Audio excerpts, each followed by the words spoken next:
जय हिंद दोस्तों, कैसे हैं आप सब। उम्मीद करते हैं कि अच्छे होंगे। पिछले वीडियो में हम लोग मनुष्य में उत्सर्जन को देख रहे थे कि मनुष्य में उत्सर्जन कैसे होता है और उत्सर्जन का सबसे महत्वपूर्ण अंग क्या है, उसको हम लोग देख लिए थे। तो मनुष्य में सबसे महत्वपूर्ण अंग उत्सर्जन के लिए ब्रीक होता है। क्या होता है? ब्रीक होता है। और ब्रीक और इसके सहायक रचना, इस सब मिलाकर मनुष्य में उत्सर्जन अंग बनता है। तो ब्रीक हो गया और इसमें सहायक अंग में आते हैं मूत्रवाहिनी,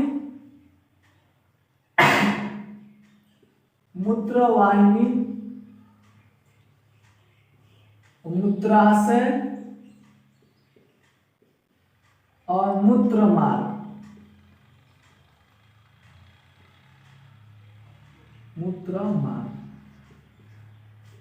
मनुष्य में ब्रीक, मूत्रवाहिनी, मूत्राशय और मूत्रमार्ग ये सब मिलके उत्सर्जित अंग का निर्माण करते हैं। मनुष्य के शरीर में सबसे महत्वपूर्ण अंग कोई पूछे कि उत्सर्जन में सबसे महत्वपूर्ण अंग किसका है, तो वो है ब्रीक। अब ब्रीक और इसकी सहायक रचना है और ये सब मिलकर मनुष्य में उत्सर्जित अंग का निर्माण करते हैं। आज हम लोग इसके बारे में खूब अच्छे से जानेंगे। सबसे पहले ब्रीक क्या होता है? तो प्रत्येक मनुष्य में ब्रीक एक जोड़ा पाया जाता है। कितना पाया जाता है? एक जोड़ा। यह ना शरीर के जो बैकबोन होते हैं, रीढ़ की हड्डी, वहीं पे रहता है। मतलब पिछले भाग में रीढ़ की हड्डी से दोनों बगल सटा रहता है। मतलब जो पिछला भाग होता है रीढ़ की हड्डी, यहाँ पे तो यहीं पे दोनों बगल ब्रीक होता है।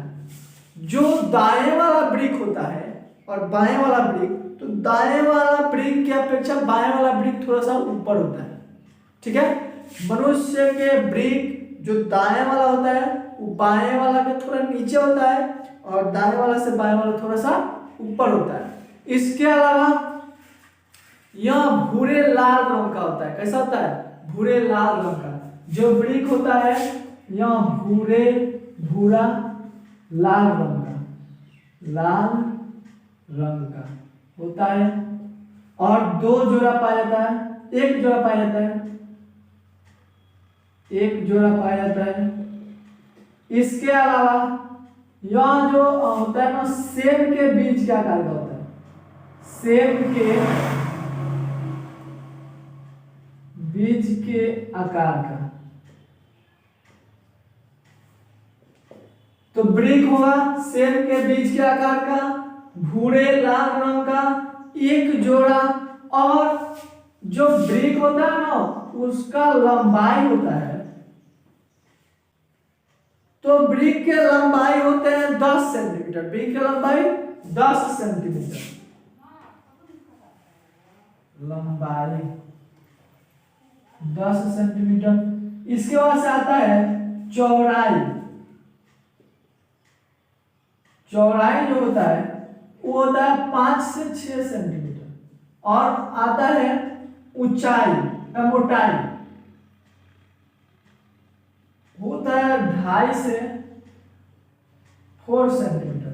तो मनुष्य के शरीर में जो ब्रीक होता है उसकी लंबाई कितना होता है? 10 सेंटीमीटर, चौड़ाई 5 से 6 सेंटीमीटर और जो मोटाई होता है, ये होता है 2.5 से 4 सेंटीमीटर। समझ आ गया? ब्रीक कैसा होता है? तो सेब के बीज के आकार का होता है। उसका रंग कैसा होता है? तो भूरा लाल रंग का। वो कितना पाए जाते हैं? तो एक जोड़ा।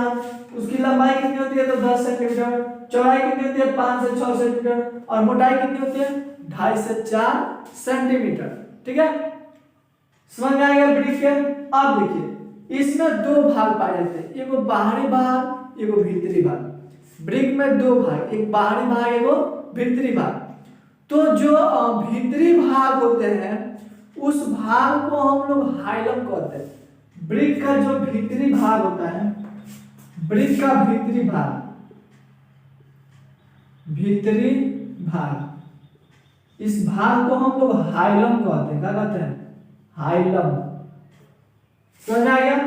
इस हाइलम से ही ब्रीक ब्रिक धमनी का मतलब कि ब्रिक में जाने वाला धमनी, यानी धमनी में हम पढ़ा दिए आप लोगों को कि धमनी शुद्ध रक्त का प्रवाह करती है, तो ये ब्रिक में जाती है तो शुद्ध रक्त को लेकर जाती है, ठीक है।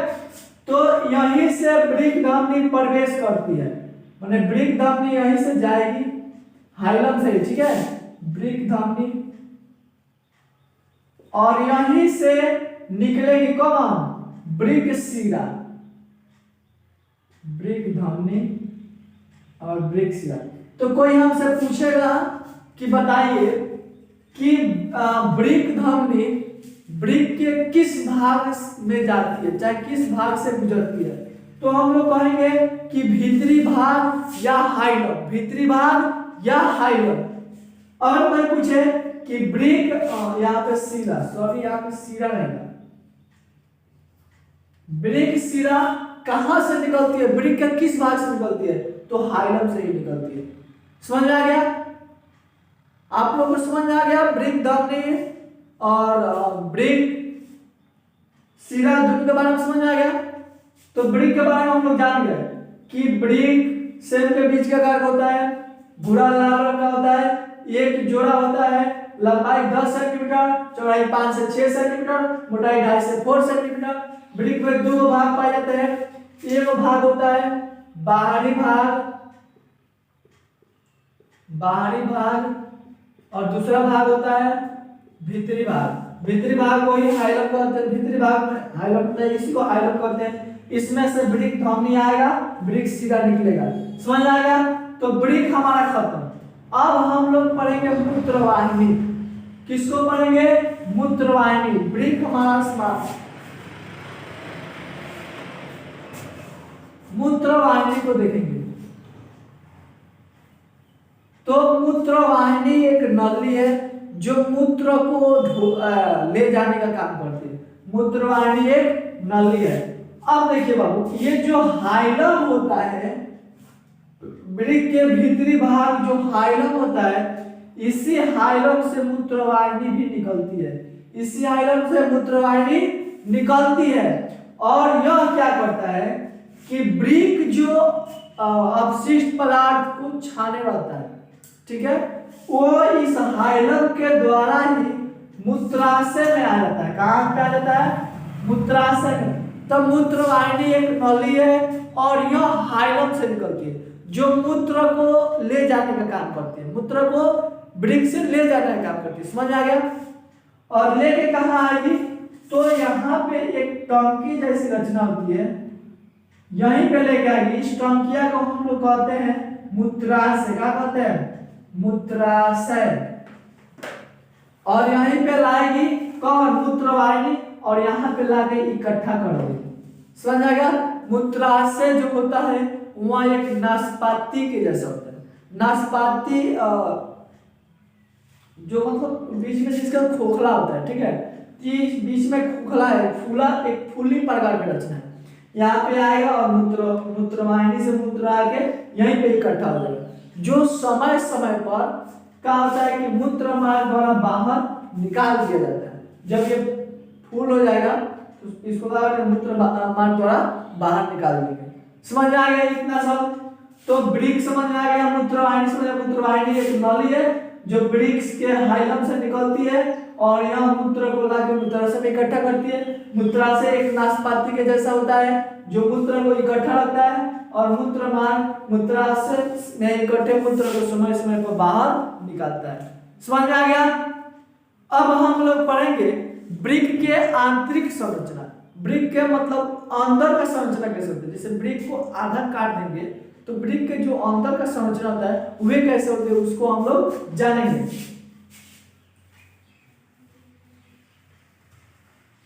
ब्रिक के आंतरिक संरचना। अब हमारा हेडिंग रहेगा ब्रिक के आंतरिक संरचना। ये क्या होता है बाबू, तो मैंने ब्रिक के आंतरिक संरचना के बारे में हम लोग अध्ययन करेंगे। ब्रिक के अंदर क्या होता है और कैसा होता है। तो हम लोग देख, सबसे पहले ब्रिक के अंदर ब्रिक जो होता है ना, ये ऊपर से क्या होता है कि यह एक संयोजी उत्तक का बना होता है। कैसा होता है? संयोजी उत्तक। संयोजी उत्तक वे होते हैं जो एक दूसरे से कनेक्ट रहते हैं। आप लोग 9th में पढ़े होंगे संयोजी उत्तक के बारे में। संयोजी उत्तक का मतलब होता है कि वह एक दूसरे से जुड़ी हुई रहती है। समझ आ गया?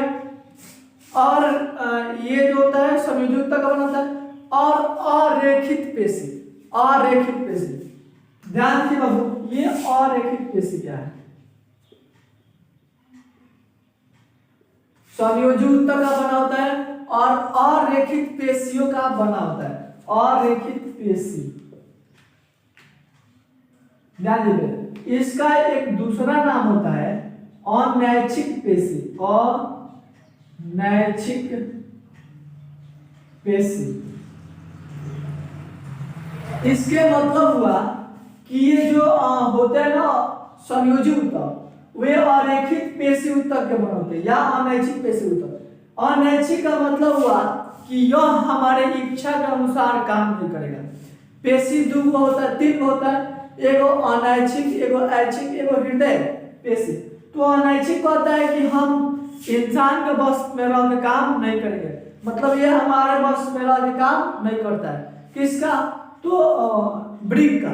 समझ आ गया? आगे देखेंगे तो वृक्क के अंदर 15 से 16 पिरामिड जैसी रचना होती है। पिरामिड जैसी रचना, वृक्क के अंदर 15 से 16 पिरामिड जैसी रचना होती है, जिसे हम लोग वृक्क शंकु कहते हैं। वृक्क शंकु, समझ में आ गया?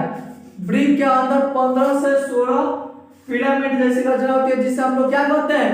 वृक्क शंकु।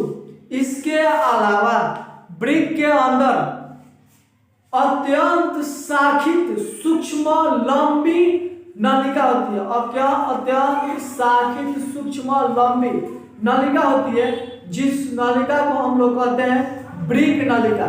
तो वृक्क के अंदर अत्यंत शाखित सूक्ष्म नलिका पाई जाती है, जिसे हम लोग क्या कहेंगे? वृक्क नलिका। वृक्क नलिका ये क्या होते हैं बाबू? तो वृक्क के अंदर अत्यंत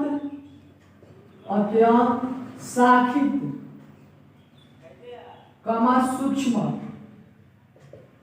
कमा लंबी सूक्ष्म कमा लंबी नलिका।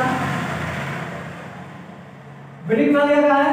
तो वृक्क के अंदर अत्यंत शाखित सूक्ष्म लंबी नलिका होती है, उसी को हम लोग क्या कहते हैं? वृक्क नलिका। समझ आ गया? इसे वृक्क नलिका या नेफ्रॉन भी कहते हैं। इसी को एक दूसरा नाम नेफ्रॉन कहते हैं। नेफ्रॉन, वृक्क नलिका को एक दूसरे नाम से हम लोग नेफ्रॉन को जानते हैं। ये नेफ्रॉन क्या बाबू? तो यह ना जो वृक्क होता है, तो वृक्क के संरचनात्मक एवं क्रियात्मक इकाई को हम लोग नेफ्रॉन कहते हैं या वृक्क नलिका कहते हैं। नेफ्रॉन का बाबू आप लोग देख लीजिए, नेफ्रॉन या वृक्क नलिका, नेफ्रॉन या वृक्क नलिका। कोई पूछेगा कि नेफ्रॉन क्या है? तो वृक्क के संरचनात्मक तथा क्रियात्मक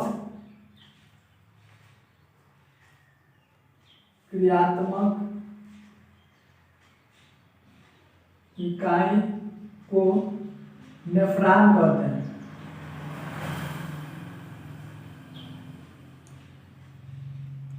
वृक्क के संरचनात्मक एवं क्रियात्मक इकाई को क्या कहते हैं? नेफ्रॉन। समझ आ गया? या वृक्क नलिका कहेंगे। तो आज के लिए इतना ही रहने दे रहे। आज हम लोग वृक्क को जान गए और मूत्रवाहिनी, मूत्राशय और मूत्रमार्ग को जान गए और वृक्क के आंतरिक संरचना को भी जान गए कि वृक्क के अंदर 15 से 16 पिरामिड जैसी रचना पाई जाती है, जिसे हम लोग वृक्क शंकु कहते हैं। इसके अलावा वृक्क के अंदर सूक्ष्म लंबी नलिका पाई जाती है जिसे हम लोग ब्रिक नलिका कहते हैं, और ब्रिक नलिका को ही हम लोग नेफ्रॉन कहते हैं। नेफ्रॉन क्या होता है? तो ब्रिक के संरचनात्मक तथा क्रियात्मक इकाई होता है। समझ में आ गया? अगले वीडियो में हम लोग नेफ्रॉन का आंतरिक संरचना देखेंगे, नेफ्रॉन का फिगर कैसा होता है उसको हम लोग जानेंगे, और नेफ्रॉन के अंदर क्या क्या पाया जाता है उसको हम लोग जानेंगे। आज के लिए इतना ही। अगर आप सबको वीडियो अच्छा लगे तो लाइक करिएगा, शेयर करिएगा और कमेंट करना मत भूलिएगा। ठीक है, आज के लिए इतना ही। जय हिंद।